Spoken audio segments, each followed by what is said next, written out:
Quand les gens regardent ces photos-là de moi en 2019, ils présument automatiquement que je devais avoir une discipline de malade, que je devais peser chaque gramme de brocoli, que je skippais jamais un entraînement puis que toute ma vie tournait autour de ça. Mais la réalité, c'est que ça s'est fait beaucoup plus involontairement que vous pensez, puis c'est probablement pour ça que ça a été aussi facile. Fait qu'aujourd'hui, je vais te montrer exactement de quoi avait l'air ma vie à ce moment-là, parce que je pense que ça explique beaucoup mieux la perte de gras que n'importe quelle diète.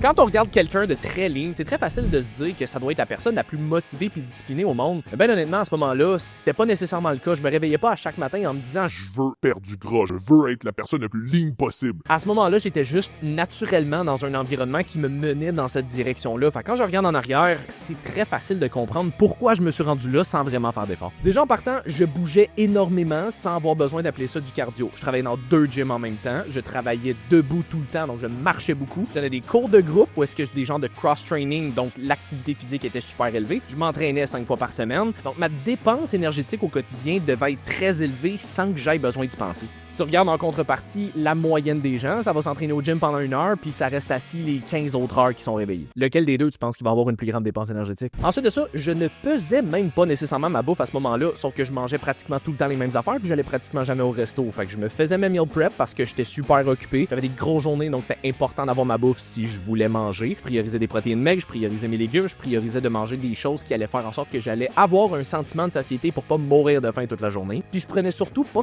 40 décisions alimentaires à travers ma journée. Tout était déjà établi pour faire en sorte que ça soit juste le plus simple possible pour moi de suivre ce que j'avais à faire. Ensuite de ça, aujourd'hui, sortir au resto 2, 3, des fois 4 fois dans la semaine, c'est pas nécessairement si anormal que ça, mais à ce moment-là, j'y allais 1 fois par semaine, gros max, très rarement 2. Puis très honnêtement, à ce moment-là, c'est même pas une question que j'évitais le resto, c'est juste une question que j'étais pauvre en tabarnak et je n'avais pas le budget pour aller au resto aussi souvent. Fait que ça peut être très facile de féliciter la discipline de ne pas aller au resto trop souvent, sauf que la réalité, c'est que c'était pas tant une question de discipline qu'une question qu'à un moment donné, il faut que je fasse des choix puis j'avais pas le budget. Ensuite de ça, mon environnement social aidait beaucoup. Je me tenais dans des gyms, je me tenais avec du monde de gym qui ne passent pas leur temps à aller au resto, qui font attention à ce qu'ils mangent, qui prennent soin de leur santé, qui s'entraînent fréquemment. Fait que de se tenir avec du monde comme ça, veux pas, ben ça va t'influencer aussi. Ça aurait été beaucoup plus difficile si je m'étais tenu avec du monde qui passait leur temps à sortir, à aller boire, à aller au resto, mais j'avais un environnement qui fitait avec ce que je voulais faire. Dans ce contexte-là, traîner son lunch et aller au gym, c'était pas une décision, c'était juste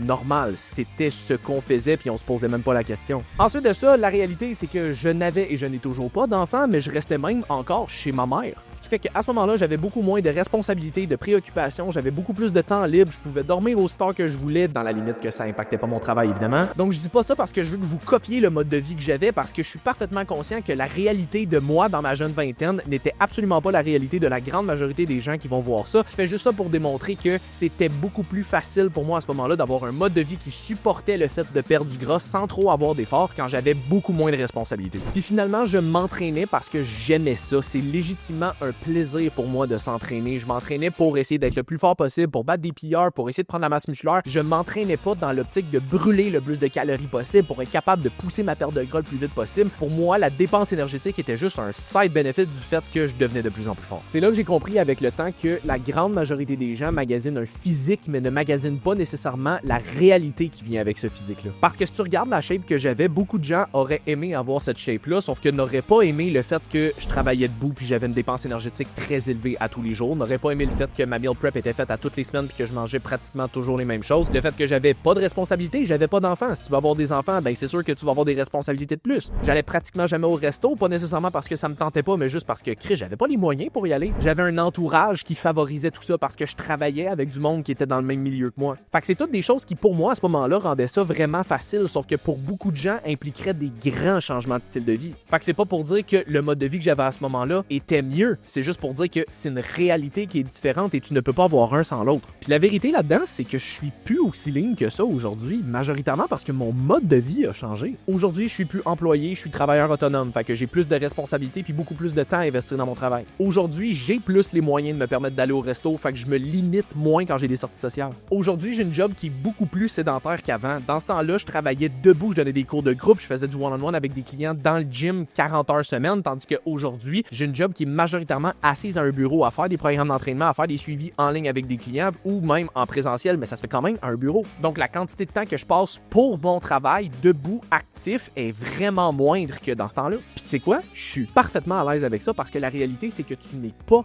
obligé d'organiser toute ta vie pour que ça fitte autour d'un body fat. Fait qu'il y a beaucoup de gens qui pourraient regarder la shape que j'avais à ce moment-là, puis le pourcentage de gras que j'avais à ce moment-là, puis me demander Mais t'aimerais pas ça, retourner là? la réalité, c'est que non, parce que je voudrais pas avoir le mode de vie qui venait avec. Aujourd'hui, si je voulais avoir une shape un petit peu plus lean, ça pourrait très bien se faire. Je sais qu'est-ce que j'ai besoin de faire. J'ai fait des preps de photoshoot. C'est pas difficile pour moi. C'est juste une question que en ce moment, ce n'est plus une priorité et j'accepte que en ce moment, mes priorités sont ailleurs. Fait qu'avant de regarder un physique puis te dire que t'aimerais ça, avoir ce physique-là, toi aussi, demande-toi, est-ce que j'aimerais aussi avoir le mode de vie qui vient avec? Parce que la réalité, c'est que ton physique, la shape que tu vas avoir, c'est rien d'autre que l'accumulation des habitudes que tu vas avoir tenues depuis des mois et des années. Parce que des fois, le vrai objectif, c'est même pas nécessairement d'avoir une shape, c'est d'avoir le mode de vie qui va te faire en sorte que tu vas bien te sentir. Parce que si avoir une shape que tu trouves super belle fait en sorte que tu as envie de te gonner à tous les jours parce que t'aimes pas ton mode de vie, ça sera jamais soutenable dans le temps. Fait que la prochaine fois que tu idolâtres une shape, demande-toi vraiment si tu idolâtres juste le résultat ou est-ce que tu idolâtres vraiment le mode de vie qui vient avec, parce que tu pourras pas avoir un sans l'autre.